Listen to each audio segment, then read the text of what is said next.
Mesdames, messieurs, toute la technique de Jouk TV, bonsoir. C'est avec plaisir qu'on rentre chez vous pour tenter de vous porter des informations. Et on a l'agréable visite de M. Arnaud René Corail, président de la commission eau à Espace Sud. M. René Corail, bonsoir.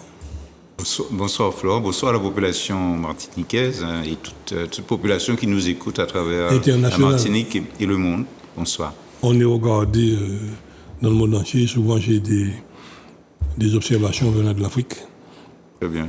À qui je dis, salam alaikum. Chez Arnaud, c'est un combat qu'on a mené depuis des années. Et enfin, vous êtes arrivé à la présidence de cette commission. Pourquoi je dis enfin? C'est cyclique cette affaire. On a connu des présidents, tant président de SIXM, devenu actuellement Espace Sud, mais de la partie eau. Quand on regarde comment ça se passait, je disais, mais quel était l'intérêt de cette commission? Vous êtes venu, on a un fois parlé, on n'a pas les cash. En bœuf sans bœuf, étranglé, donc ça vous fait payer. La dernière réunion qu'on a faite pour la CCSPL de l'eau, j'ai soulevé certains problèmes et en même temps j'ai été déçu. Déçu pourquoi? Parce que ce sont des problèmes qui sont récurrents. On a en 2010, saisi cette commission pour le besoin de pesticides. Et c'est un petit journal que vous avez édité à l'époque, nos explications, et pouf, nous tombons de l'eau. Pour conclure sur ça, M. Arnaud René Corail, je compte sur toi, en tant qu'élu martiniquais, de commencer à mettre de l'ordre au niveau des élus et des administrations sur cette question de cocktail pesticides dans l'eau. Voilà. Est-ce que la Martinique peut compter sur toi? Oui, je peux toujours compter sur moi, sur les élus. C'est vrai que les élus ne font pas des miracles. Hein. Et aujourd'hui, plus que jamais, tendance à bien apporter des informations à la population, parce qu'il y a une méconnaissance totale de ce que nous faisons, nous élus, et ce que nous sommes à même de faire, et avec qui nous le faisons, quoi. Parce que là aussi, il y a... souvent les choses sont dites d'une manière de dire, mais en fait c'est l'élu qui, étant donné qu'il a signé le document, ça veut dire que c'est lui qui a fait. On signe le document à partir de ce que nous apporte notre administration, quelle que soit, nous demandons à notre administration qui le plus souvent, à la tête de nos administrations, sont nous-mêmes. Hein. Ça veut dire que l'administration des collectivités territoriales sont... des Martiniquais et des Antillais qui sont à la tête, hein, avec tout leur grade et leur potentiel et leur savoir-faire. Donc, sont ces personnes-là qui nous permettent effectivement de faire avancer le pays. Sans eux, ce n'est pas possible. Maintenant, nous devenons de plus en plus exigeants, étant donné que la population est plus exigeante vis-à-vis de nous. Donc, il y a de plus en plus de sachants, mais sachant quoi, j'ai tendance à dire, je ne sais véritablement qu'est-ce qu'ils savent véritablement pour pouvoir on a beaucoup de chercheurs. Apporter. Oui, il y a beaucoup de chercheurs, beaucoup de choses. S'ils avaient le poste, ils auraient fait ceci, ils auraient fait cela. Ça, on l'a toujours entendu. Bon, bien sûr, la critique, on dit la critique est facile, l'art est difficile.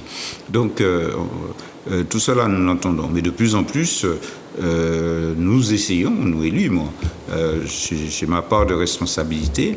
En ce qui concerne l'eau, particulièrement, effectivement, du fait d'être vice-président de l'Espace Sud qui a pris en charge l'eau et l'assainissement, j'ai en charge cette compétence de l'Espace Sud. Travailler aux côtés des autres élus de l'Espace Sud, des autres vice-présidents et du président, M. André Le Sieur. Donc, nous travaillons dans ce sens-là. C'est une priorité de l'Espace Sud aujourd'hui que des travaux puissent se réaliser et des contrôles puissent se faire sur tout ce que notre délégataire, c'est-à-dire la SME, entreprend pour le compte de l'Espace Sud, donc pour le compte des abonnés à l'eau dans le sud de la Martinique. Tout ce travail-là, il faut des contrôles. Il faut le contrôle de notre administration mise en place, parce qu'il y a un service qui est là aujourd'hui et fort heureusement que le président et moi-même avons voulu renforcer, parce que il faut se le dire. Quand ce service existait, certes, mais est-ce que les contrôles étaient réalisés comme il se devait? Moi, je peux vous assurer que non. Donc, quand chatte pas la rate cabaïbal, hein, donc. Oui, problème. Derrière, il faut l'élu. Derrière l'élu, il faut le DGA. Derrière le DGA, il faut le DGS. Derrière le DGS, il faut le président. Et derrière tout ce monde, il faut les associations. Oui, et en plus, il faut se faire accompagner des associations pour non pas nous invectiver. Parce que parfois, il y a des associations qui ont l'impression que en invectivant, en traitant le maire particulièrement de tous les noms, qui serait un compromis, qui serait ceci, qui serait cela, c'est comme ça que ça doit pouvoir faire avancer le schmilblick, si on peut utiliser ce terme. Non, pas du tout. Mais il y a une parole qui dit de chez nous. L'oreille, mais je parle des problèmes, pas jouer marocain. Voilà, donc on a l'impression que c'est parce que, et le plus souvent, celui qui est critiqué, celui dont on aurait pensé qu'on pense ceci et cela, c'est lui qui travaille. Et donc, on ne regarde pas le résultat, on regarde simplement ce qui n'a pas encore été fait. Et je dis bien, j'emploie le mot « encore été fait ». Comme si, à la Martinique, pays jeune, il ne faut pas prendre 1848, il faut prendre 1946, hein, souvent on le dit, et à ce moment-là, on avance plus vite que bon nombre de pays avancent, et, parce que nous avons derrière ce qui parfois nous faut. Bon, maintenant, est-ce qu'on utilise tous les moyens qui sont mis à notre disposition? Je dirais non. Mais c'est de notre fait, c'est pas le fait d'élus, c'est le fait de l'ensemble de ceux qui composent une collectivité comme l'Espace Sud. Là, une chose, nous avons beaucoup ramé à l'époque. Il y a beaucoup qui ne connaissent pas Pierre Davidas, feu Pierre Davidas. On a mené de gros combats sur la question de l'eau. Et hier, c'était la DAS. Quand on regarde le bilan 1994, la DAS nous disait que l'eau était bonne, et quand on regardait dans le document, l'eau était bourrée de matière fécale. Et cette matière fécale, pour la faire disparaître, on chargeait en chlore. Et ceux qui se souviennent de cette époque, on connu un chocolat, on connu lait au robinet. Et on m'a dit ça dans ces CSPL-là, comment on n'est pas venu à régler ce problème. Gilles Le Rénal, nous avons un bureau. Je dit Gilles, monsieur Le Rénal, c'était choix. Je suis séminaire au collège. Mis un document de l'État qui a expliqué que c'est bien mal à cabrer de l'eau caca nègre. Quand il monte au plafond, il vient descendre, il vient monter, il dit, mais il va régler ça tout de suite. Il a pris l'avion, ça a été réglé tout de suite. Tout de suite. Bon, on sait pertinemment on trouve ce qu'on cherche dans l'eau. Tout le problème est là. Bien sûr, on ne peut pas inventer des molécules dont on n'a pas fait la recherche. D'accord ? Il faut être équipé pour ça. Ce dont tu parles, c'est le minimum. C'est le minimum qu'on doit rechercher dans l'eau. Et surtout l'eau potable. On le recherche dans l'eau de baignade. Allez voir aujourd'hui, à cette époque, on ne pouvait pas le rechercher dans l'eau potable. C'est vrai qu'on ne pouvait pas, on ne le cherchait pas. Oui. On le cherchait pas. On pouvait bien le trouver si on l'avait cherché. Aujourd'hui, effectivement, dans l'eau potable, on recherche à peu près 150 molécules. C'est énorme. On va au-delà de ce que la Convention européenne nous y oblige. Donc, comme effectivement Comme tu le sais, je participe depuis des années à l'Office de l'eau pour connaître effectivement tout ce qui est demandé, tout ce qui est fait, mais peut-être pas suffisant. Ça sera jamais suffisant, mais bon, il faut aller rechercher les 250 molécules qui sont recherchées, puisque au-delà, je disais, on cherche déjà 150, c'est l'officiel, mais on cherche plus de 250, on le sait, de savoir véritablement ce qu'il y a dans notre eau à la Martinique. Et il y a donc un travail qui est fait, qui est consensueux à mon avis par toutes ces personnes qui sont des techniciens donc supérieurs, permettent effectivement on s'adresse au Office de l'eau, s'adresse à des bureaux d'études extérieurs pour faire toutes ces recherches. Donc je pense qu'il y a des choses encore à faire. C'est la raison d'être de cet Office de l'eau, c'est la raison d'être qu'il y ait cette taxe en faveur de l'Office de l'eau, qui sert effectivement à mener des études et à financer des ouvrages. Alors, dans ce domaine, on a eu la chance de voir Christian Ursulé, qui a été le premier directeur de l'ARS en Martinique, que j'avais rencontré pour lui dire: Christian, il y a un problème.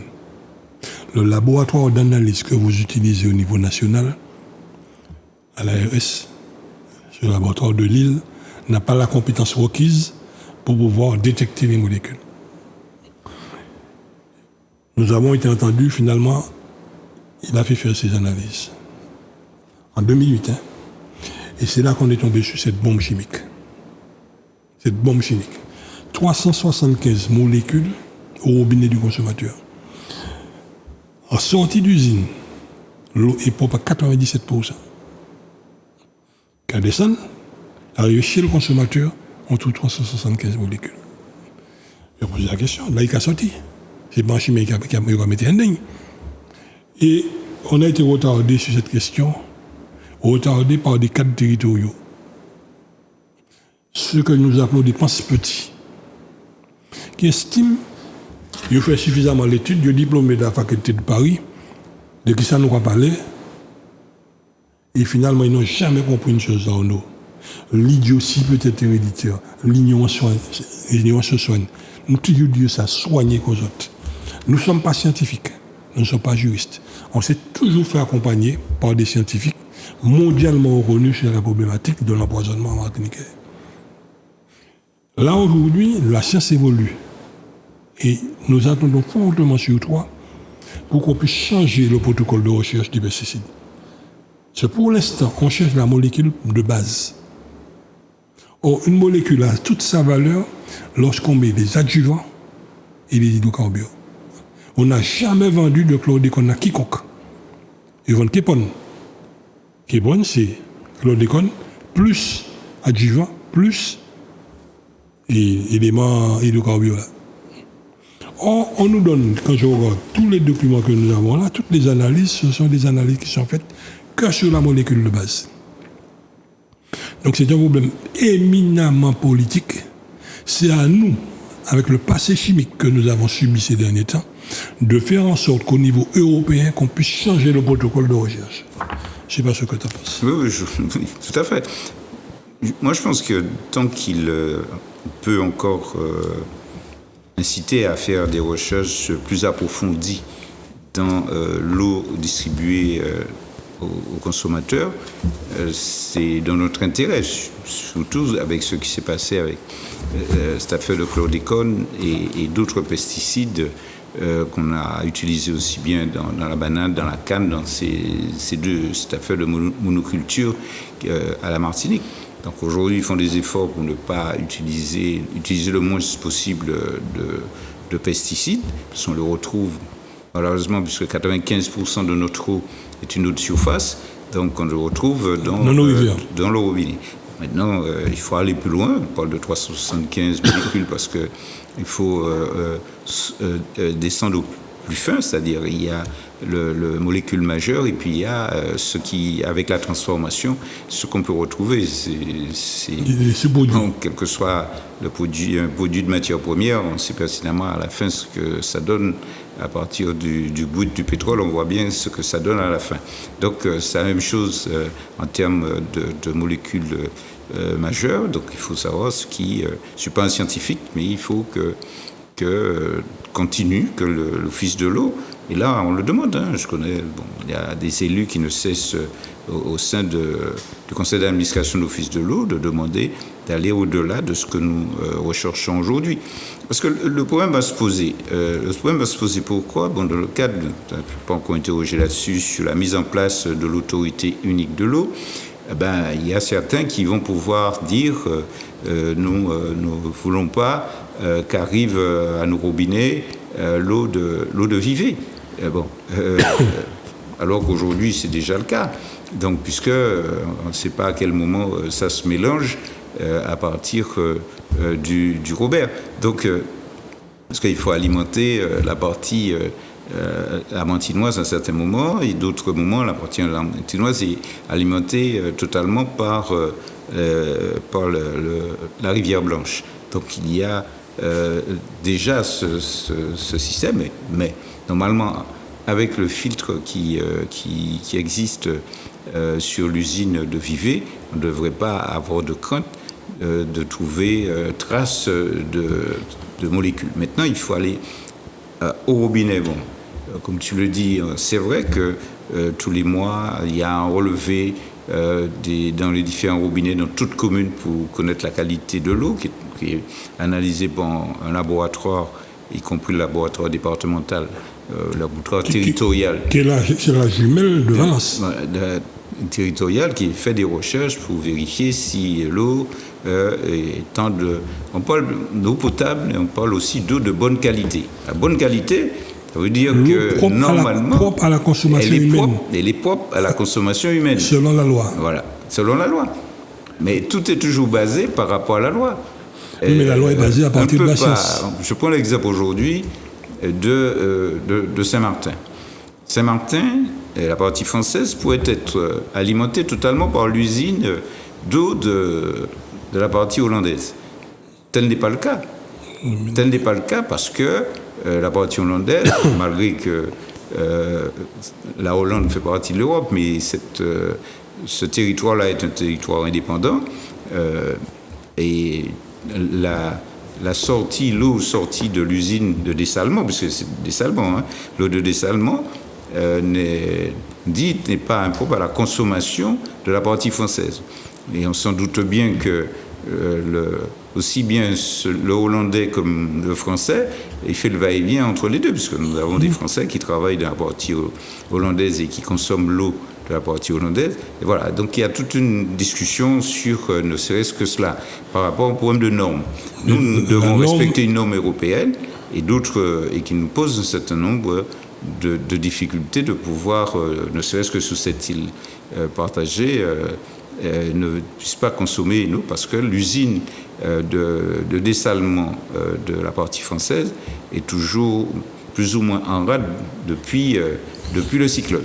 Donc, c'est des difficultés que nous élus, nous sommes confrontés à cela par rapport à des textes, à des lois qui nous obligent à aller à respecter telle ou telle loi, parce qu'on ne veut pas demain être victime on dirait de notre propre turpitude. Voilà, donc on le sait, donc on prend toutes les précautions pour ne pas entrer, de faire respecter la loi en matière de qualité des eaux. Dans cette eau, on a constaté qu'il y a une présence massive de bromate. Oui. Qui est cancérigène. C'est scientifiquement c'est prouvé. On a eu un problème comme celui-là à Vivey. Quelles ont été les sanctions qui ont été prises contre l'exploitant? À ce jour, on ne sait pas. N'empêche qu'on a eu une production massive de bromate, simplement parce qu'il avait été utilisé un stock de chlore réformé. On a dit, bois, laine, bois, fouilladin. Voilà où on en est. Oui. Si tout doit être contrôlé. Qu'est-ce qui a été fait? C'est vrai que pour l'usine de Vivey, nous avons des agents. Je dis nous, parce que ma casquette de CTM et en même temps ma ma casquette de commande publique, nous avons des agents qui sont là aussi pour contrôler le travail qu'exécute notre prestataire sur l'usine de Vevey, afin de savoir si les adjuvants, tout ce qu'on met dans l'eau, permettent une sortie d'eau propre à la consommation humaine. Alors, tu as dit, et ça fait longtemps que je vous suis sur cette affaire, avoir une assemblée unique de l'eau. Oui. Nous, à Puma, on est hostile à la chose. Pourquoi? D'expérience, on a vu tout ce qu'on a fait comme assemblée unique en Martinique.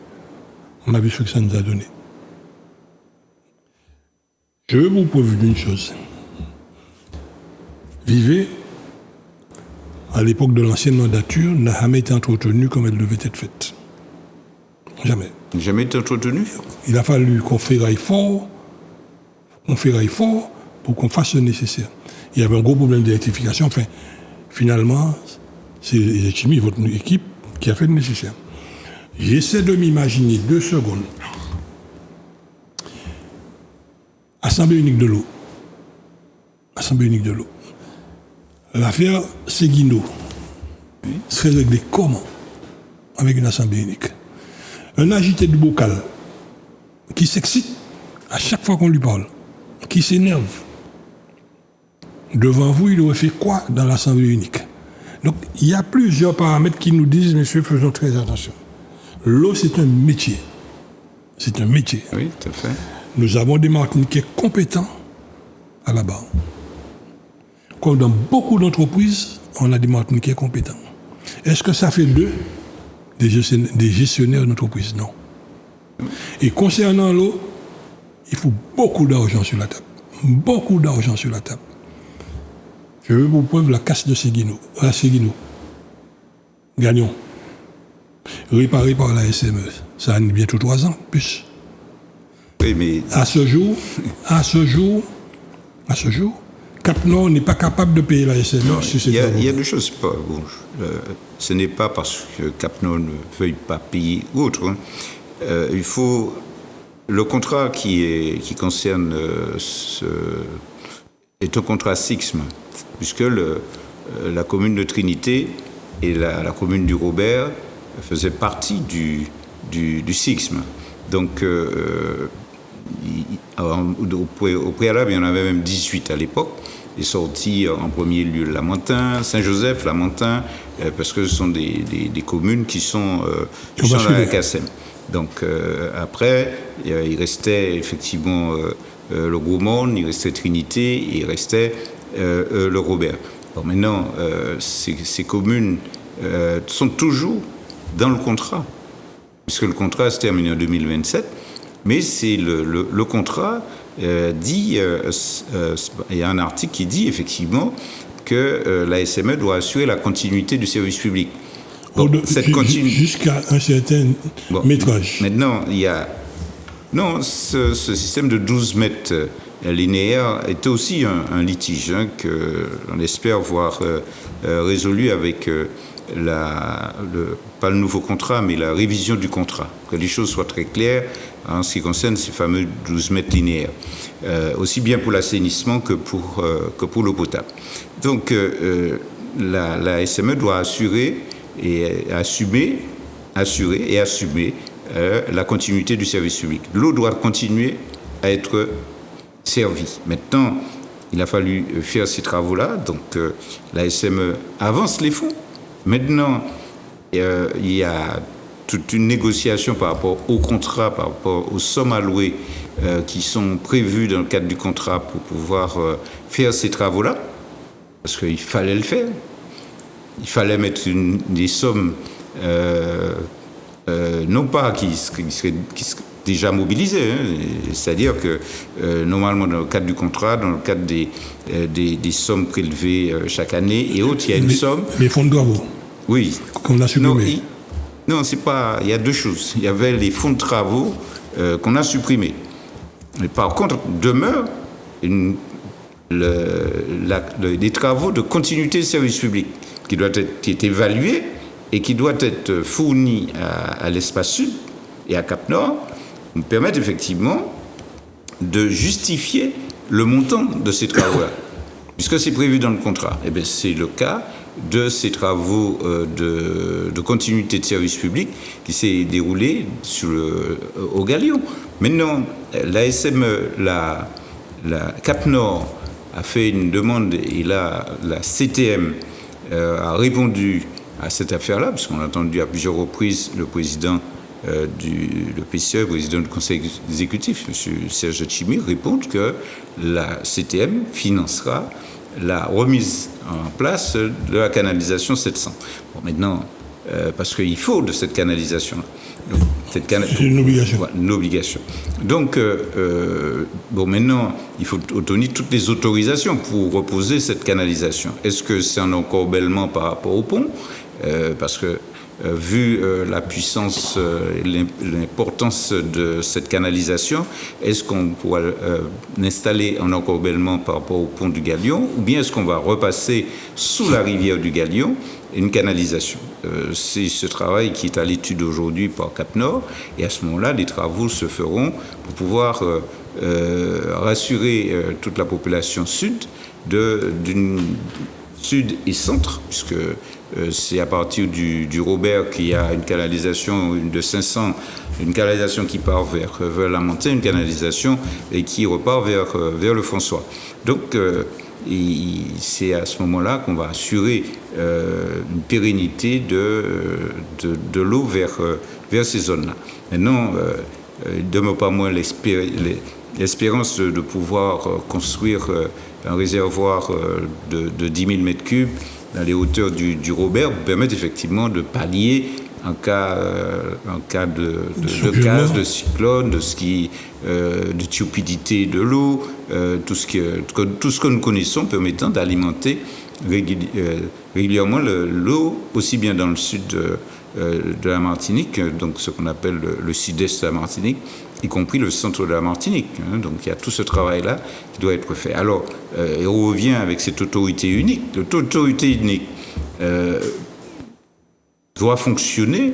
Il ne s'agit pas de... Souvent, on parle de l'élu qui saute à la tête. De plus en plus, on parle de l'élu qui est à la tête de cet organisme. C'est parce que c'était l'élu qu'on se retrouve dans cette situation. Il se manifeste. Tous se manifestent, ils montent à la tête. Oui, mais bon, on l'a vu, mais à l'époque, c'était le syndicat unique de l'eau. Et donc, il y avait deux élus qui étaient prévus dans cette affaire. Moi, je n'étais pas candidat à quoi que ce soit. Donc, il y avait des élus qui disaient qu'ils voulaient prendre la candidature. Et puis, ça ne s'est pas fait. Ça ne s'est pas fait. Pourquoi? La première réunion qui s'est faite à Saint-Pierre. C'est pas fait. Il y a dit, il faut passer par la fenêtre là. Oui, bon. Et je vous salue, Marie, parti. Donc, et depuis, ça s'est arrêté. On se dirait, heureusement, ça ne s'est pas fait. Maintenant, l'autorité unique, pourquoi faire? Donc, le président de la CTM, y compris les 3 autres présidents, s'en rendent compte pour pouvoir connaître effectivement, préparer ce dossier, savoir qu'au préalable, cette autorité unique, comment va-t-elle fonctionner? Est-ce que c'est un fonctionnement qui va connaître les réseaux, les réservoirs et les réseaux, le réseau principal, par exemple, et les réservoirs et les usines, pour qu'on continue pas à se battre pour obtenir une usine. Pourquoi j'ai pas cette usine-là alors que le Sud a perdu, nous avons financé cette usine en partie, et voilà, ne dis pas que nous ne sommes pas propriétaires de cette usine. Bon, on ne peut pas, à la Martinique, 1100 km², je pense qu'on peut mettre une autorité unique qui va gérer toute cette infrastructure d'usines, de réservoirs et de canalisation principale. Alors, la canalisation 700 qui part depuis Vivet jusqu'à Trinité, ensuite Trinité, La Montagne. De Vivet, c'est 800 et arrivé à 800 à Trinité, 700. Jusqu'à Trinité, c'est 800 et après, ça repart en 700. Voilà. Arnaud, Donc, je pense que et qui reporte aussi, il y a une partie qui reporte vers le nord, vers le Lorrain et compagnie.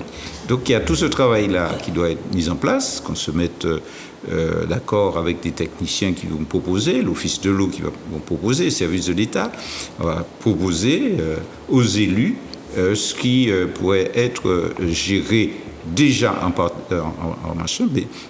priorité, et ensuite les adductions, et ensuite la distribution. Arnaud,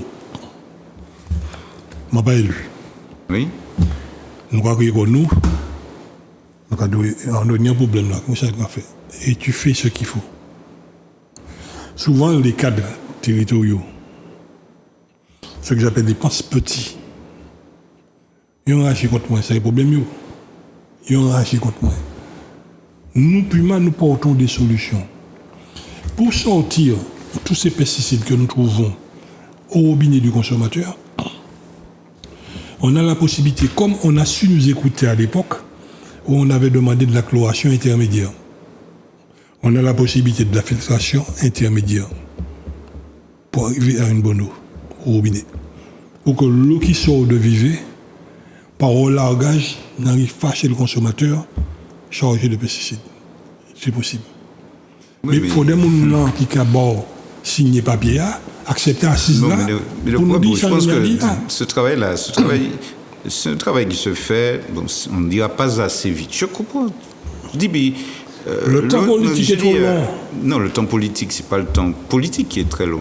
Tout est long aujourd'hui. Moi, je regardais les différents dossiers que moi, bon, j'ai une vue d'ensemble sur quasiment toute la Martinique, en étant en charge de la commande publique de la CTM, commande publique au niveau de l'espace sud, commande publique de ma commune, en charge avec les finances, avec le PFL.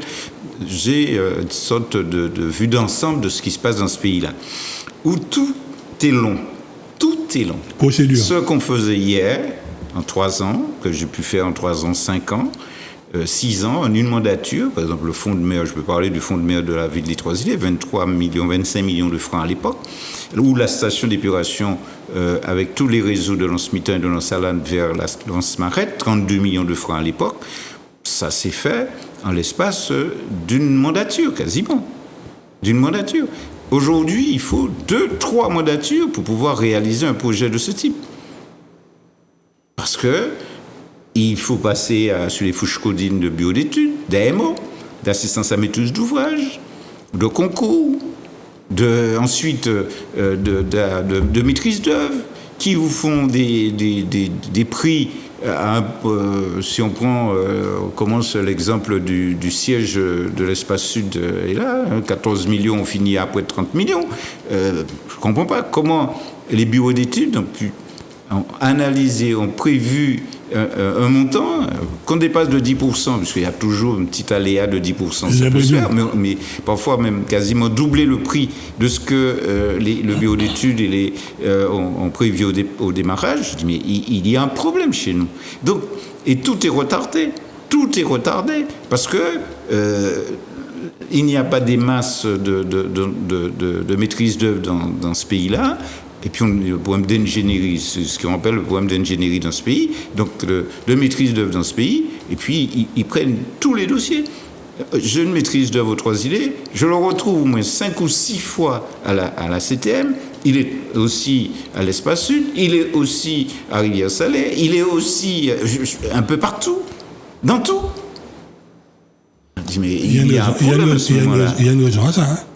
Il y a des problèmes à ce moment-là, et ça crée des problèmes. Et ça crée des problèmes. Alors, je me suis dit, mais c'est inadmissible. Je prends, je suis en charge avec la commande publique de ce qu'on appelle le PUS pour l'Université de la Santé, qui, au Lamentin, a arrêté. C'est-à-dire à côté de la MENA, qui est arrêté, où il a fallu que le PCE convoque la totalité des intervenants, aussi bien la maîtrise d'œuvre et tous ceux qui sont autour de la maîtrise d'œuvre. Y compris, donc vous avez au PC, vous avez des entreprises de contrôle et vous avez les intervenants, les entreprises elles-mêmes, pour pouvoir redémarrer ce chantier-là qui devait être terminé fin 2022. fin 2022. C'est-à-dire que les élèves devaient rentrer dedans, là, en septembre, non pas en septembre 2022, donc fin 2021, devaient rentrer à l'école d'infirmières et autres, devaient rentrer en septembre 2022. Et ils ne vont pas rentrer, des élèves ne rentreront pas en septembre 2023, nous rentrerons, on l'espère, voire en septembre 2024. Et les pénalités, on les joue comment? Alors, pénalités et ceci et cela, oui, bon, maintenant il faut analyser tout cela. Qu'est-ce qui n'a pas fonctionné? Qu'on y arrive là? Je connais énormément de dossiers de ce type. Donc, bon, on dit effectivement, regardez tout cela, regardez comment nous fonctionnons, et puis la population qui nous interpelle par ailleurs, ne sachant pas véritablement qu'est-ce qui se passe. On a l'impression que nous, les élus, nous ne faisons pas les lettres recommandées, nous relançons, nous faisons des réunions, nous entreprenons avec ces personnes-là, mais c'est pas pour cela que ça avance. Déjà, pour commencer, il vous faut faire toutes sortes d'études possibles et imaginables, et puis vous avez toute la réglementation, où les responsables du service de la DEAL et autres, si vous n'avez pas fait les choses comme il fallait, ils vous avertissent un jour avant la fin du délai, comme quoi votre dossier, il manque tel document, donc vous recommencez 2 mois. Pour faire les travaux du Golfe, moi je suis témoin, on disait, bon, les travaux du Golfe ne commencent pas, Il a fallu 4 ans pour passer à l'enquête publique. 4 ans de dossier pour passer à l'enquête publique. C'est la triste réalité du dysfonctionnement de la commande publique dans notre économie. Oui, donc et ça fait des années qu'on en parle. Quand la population ne voit le Congrès que dans un seul sens. Le Congrès n'est pas uniquement dans un sens politique, de statut politique, mais dans un sens de vouloir dire, mais ça ne veut pas dire que nous voulons gérer nos propres affaires comme ils entendent. Non, il y a dans un certain nombre de domaines où il faut que nous mettons-nous véritablement au travail dans ces domaines-là et ne pas simplement dire, bon, regardez à la tête de tous les grands services de l'État, ce sont des métropolitains, ce sont ceux-ci, ce sont là. Parfois, il peut y avoir un Martiniquais et c'est pas pour cela que les choses vont plus vite parce qu'ils sont dans un grand système, le système français, j'entends, mes propres collègues maires en France hexagonale se plaignent de la même façon. Donc là, je sors d'une réunion d'association des établissements publics fonciers locaux afin de rencontrer le ministre en charge de l'aménagement du territoire, donc directement à Pau, donc, puisque c'est le maire de Pau, M. François Béhou, qui nous parle effectivement des blocages ici et là. Il est chargé d'essayer de débloquer un certain nombre de choses.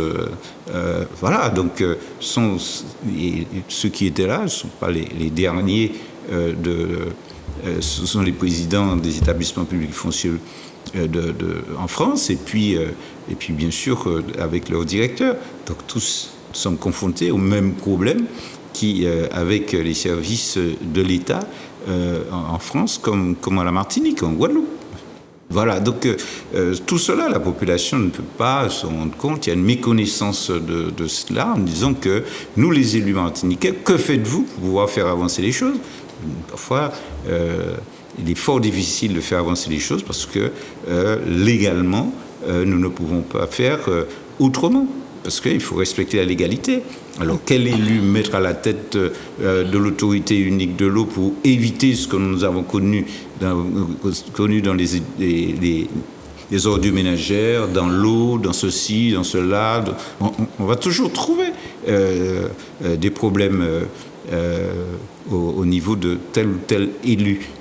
On me dit, les élus, c'est une population. Dans toute population, il y a ceux qui vont plus vite que d'autres. Et il y a ceux qui sont plus regardants que d'autres.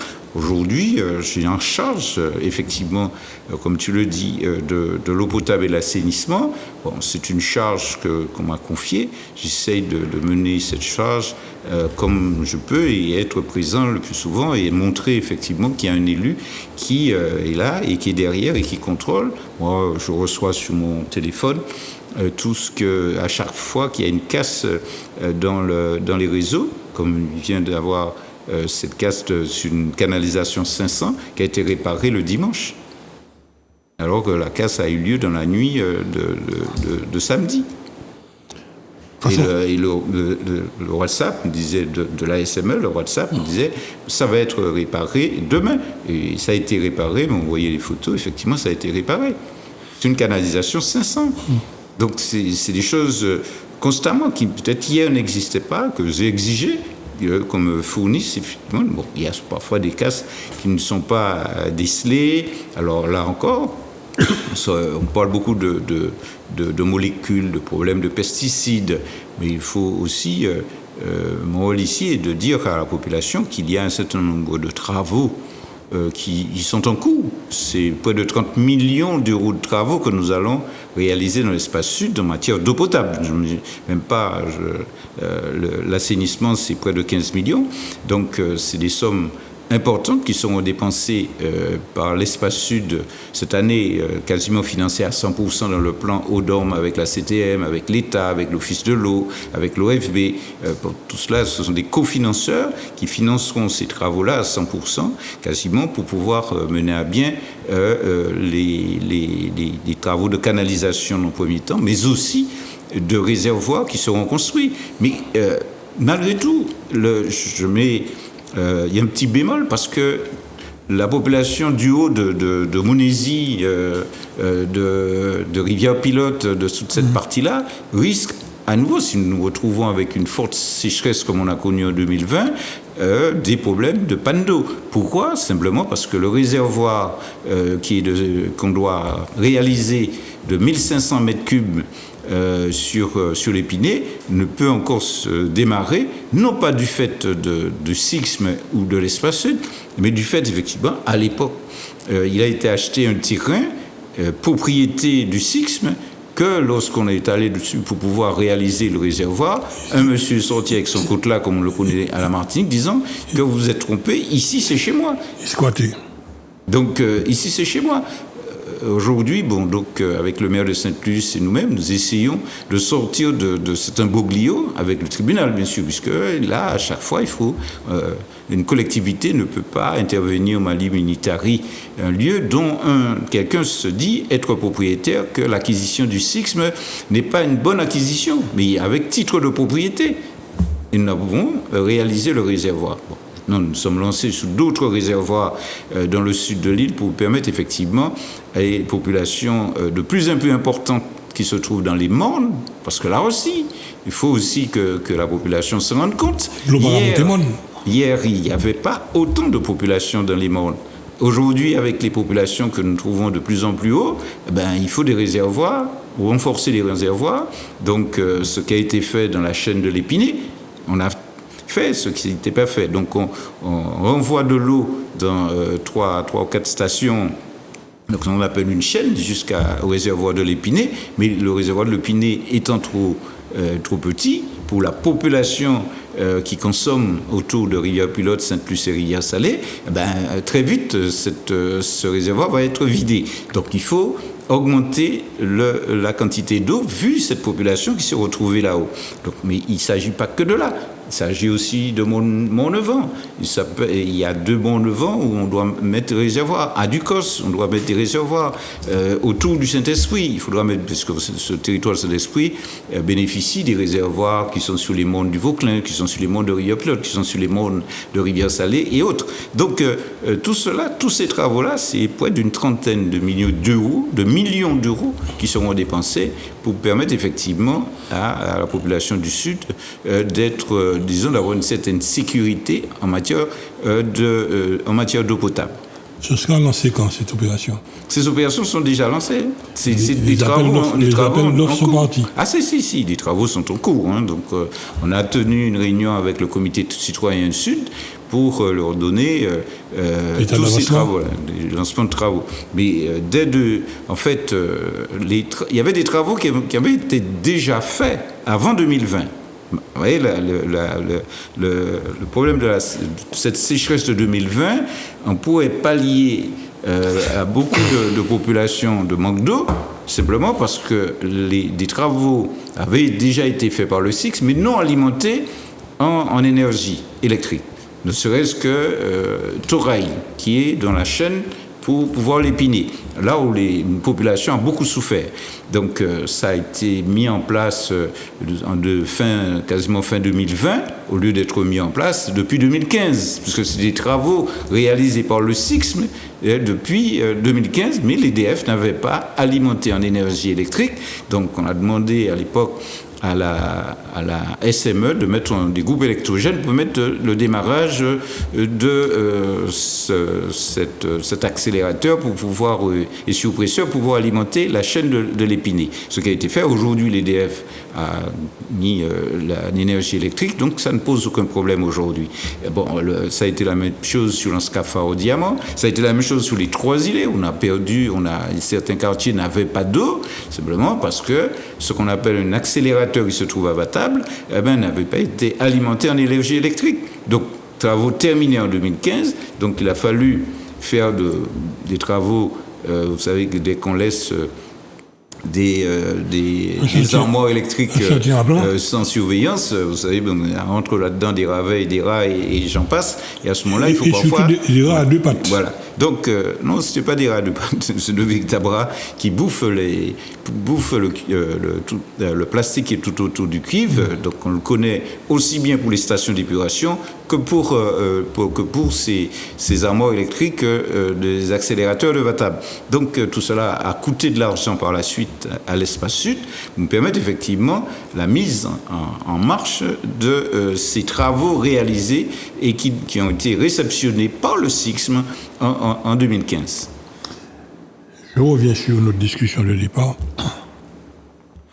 Il faut écouter pour comprendre. Là, tu viens expliquer à la population qui écoute et finalement comprend ce qui se passe. Rien n'est simple dans ce pays.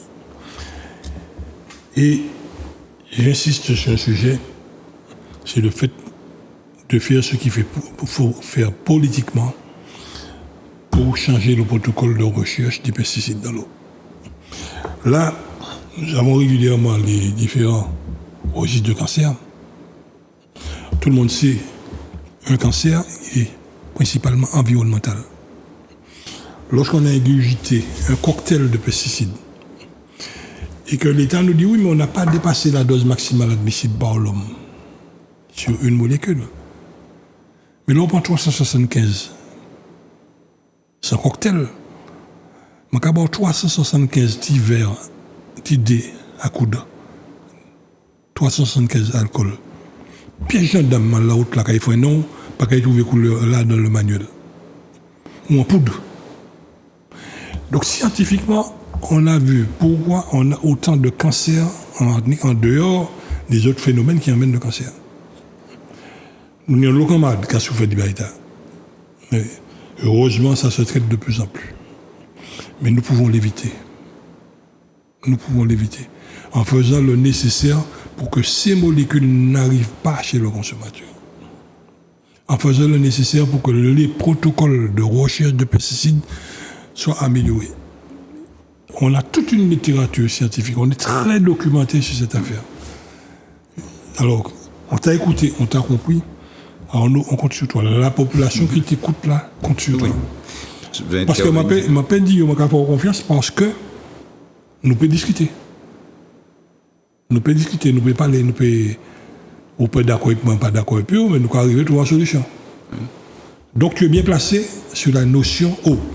Tout à fait. Bon, je peux demander avec ce que je représente au niveau de l'espace sud à l'Office de l'eau et des maires à l'Office de l'eau, de poursuivre et d'aller au-delà de ce que nous faisons aujourd'hui en termes de recherche pour pouvoir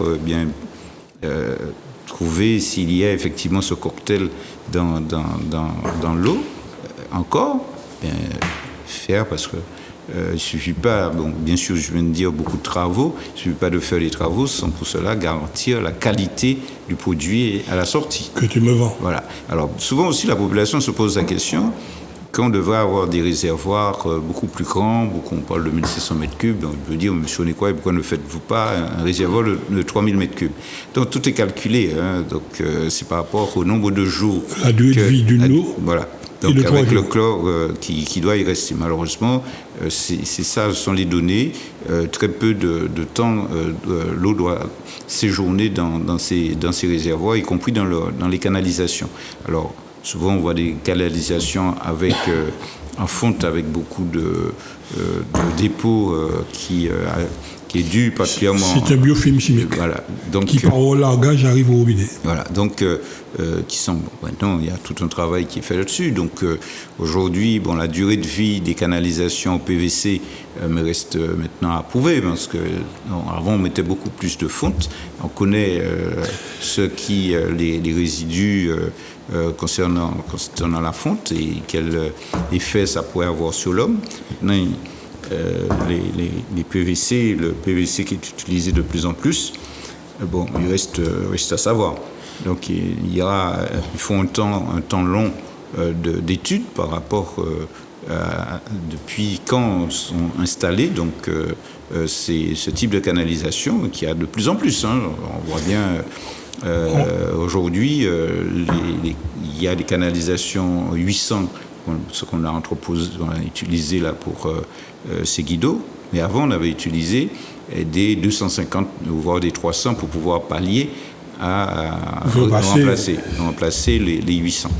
Maintenant, ces mêmes tuyaux vont être réutilisés ailleurs pour pouvoir continuer à alimenter la population. Donc ça aussi.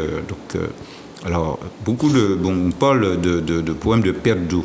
Alors tiens aussi à préciser à la population, arriver à 90% de l'eau produite qui serait consommée, ce serait vraiment l'exploit dans quelques pays que ce soit, parce qu'il y aura toujours des fuites. Alors pour des fuites, même sur une canalisation neuve, ce n'est pas parce que la canalisation est usagée ou elle est vieillissante que ça pète. Il y a de nouvelles canalisations qui pètent parce que il y a soit du fait de la pose, on a connu ça aux Trois-Îlets, le lit de sable n'était pas suffisant et avec les camions de plus de 40 tonnes qui passent sur la route, ce n'était pas à profondeur qu'il fallait, donc il y avait plusieurs inconvénients. Il n'y avait pas de butée, il y avait pas de butée parce que pour un coude, ça a cédé et ça a créé un certain nombre de problèmes. C'était du PVC, donc du PVC 300. Donc parce que il y avait un certain nombre d'inconvénients qui ont provoqué effectivement cette canalisation qui ne date peut-être une quinzaine d'années, c'est tout. Alors que donc ça a été percé parce que quand le lit de sable et la profondeur n'a pas été respectée, donc il y a eu un problème de contrôle. Le contrôle par le bureau d'études, le contrôle par le contrôleur OPC et autres, le contrôle par l'agent du SIXM qui est en charge de vérifier et de dire voilà, le travail est bien fait, je certifie que le travail est bien fait, Monsieur le Président, vous pouvez signer le document de travaux finis et de service fait. Et donc, voilà, donc ce n'est pas le président qui est allé voir qu'il n'y avait pas de butée, qu'il n'y avait pas le sable, qu'il n'y avait pas la profondeur. Donc, voilà, c'est tous ces inconvénients-là que nous connaissons aussi, aussi bien dans les canalisations d'eau potable que les canalisations d'égout. Donc, d'où l'intérêt d'écouter ce que vous savez faire actuellement, d'écouter ceux qui sont sur le terrain, qui ont un autre regard que tous ces bureaux d'études. Oui. Parce que assez souvent, les copains, on laisse passer, des pour toucher aux belles. Mais nous, notre souci premier, c'est le consommateur. On sait qu'une mauvaise mise en œuvre va déboucher tôt ou tard sur une casse. On le signale. Aujourd'hui, les comptes rendus de chantier ne se font plus dans les restaurants. J'ai connu cette époque. Moi, je ne l'ai pas connu, je ne l'ai pas pratiqué, je ne l'ai pas connu malgré mes nombres d'années, mais je l'ai vu. Je l'ai connu. Tout jeune, je l'ai vu. Ça m'a permis d'avoir une autre expérience, un autre regard de la construction. Je ne pouvais pas hier critiquer cela et pratiquer cela aujourd'hui. Ouais. En tout cas, M. Arnaud Nécoraï, vous êtes intervenu, on vous a écouté, on vous a compris. Vous êtes en charge de l'eau à l'espace sud. Si vous avez une conclusion à faire, ce serait laquelle? Si j'ai une conclusion à faire, c'est de dire que le travail que nous faisons au niveau de l'espace sud dorénavant va permettre effectivement d'alimenter continuellement la population du sud en eau, bien sûr avec de meilleure qualité, si on veut, pour éviter qu'ils trouvent des pesticides, voire donc des recherches, que les recherches puissent être approfondies et que les contrôles qui doivent se faire doivent continuer à se faire sur notre prestataire. Et surtout dire à la population que le prix de l'eau est fixé par les élus. Et ça, je crois que ce message n'est pas passé au sein de la population. J'ai l'impression que c'est le prestataire qui a fixé le prix de l'eau. Le prix de l'eau a été fixé en 2015 par nous les élus, par rapport à ce que nous avons demandé dans notre cahier des charges et dans le règlement de la consultation et les négociations qui ont été menées par ailleurs, puisque c'est une délégation de service public, afin de trouver le prix le plus abordable pour la population. Donc, et tout en ayant les possibilités d'avoir notre quote-part pour pouvoir financer des travaux. Parce que, certes, aujourd'hui, avec le plan ODOM, nous trouvons à financer un financement quasiment à 100% des travaux, mais en 2015, ce n'est pas cela. Il fallait que l'eau, dans le cadre de ces 2,7478, puisse permettre effectivement le renouvellement des canalisations, les investissements au niveau des usines, les investissements en ce qui concerne les surpresseurs, les réservoirs et autres. C'est l'espace sud qui investit. Ce n'est pas la SME qui change les canalisations. La SME est là pour pouvoir assurer la continuité du service public. Cela veut dire que lorsqu'une canalisation est cassée, la SME est en charge dans le cadre de la continuité de ses services, dans le cadre d'un contrat qui est signé. Eh bien, ce contrat, la SME doit nous fournir chaque année le montant des travaux réalisés pour assurer cette continuité des services publics, parce que c'est prévu, il y a ce qu'on appelle une provision pour se faire, non une provision versée, mais une provision budgétaire prévue dans ce cadre-là pour permettre effectivement de survenir à ces inconvénients de casse au niveau des réseaux. Mais tout ce qui concerne les réseaux appartiennent à l'espace sud aujourd'hui, les usines appartiennent à l'espace sud aujourd'hui, les réservoirs sont des propriétés, les canalisations sont des propriétés de l'espace sud, et seul l'espace sud qui investit pour pouvoir permettre la réalisation de nouveaux réservoirs, la mise en place de systèmes pour pouvoir détecter les fuites, ce qui est en train d'être installé par la SME, par notre prestataire, pour nous permettre effectivement de connaître assez rapidement où une casse pourrait se trouver, parce que tout n'est pas toujours visible. Voilà ce que je pourrais dire à la population du sud de la Martinique dans le cadre de la gestion de l'eau par l'espace sud dorénavant depuis 2017. En tout cas, merci. Au niveau de ceux qui nous écoutent, pour comprendre, nous avons beaucoup de traînes savates que nous mettons en garde pour leur dire de faire très attention. L'eau, c'est un produit, première nécessité. C'est la plus grosse économie de Martinique, la question de l'eau. La plus grosse économie. Tout le monde qui a pris pour boire, pour laver les maillots, fait tout le bail. L'eau mérite un grand respect.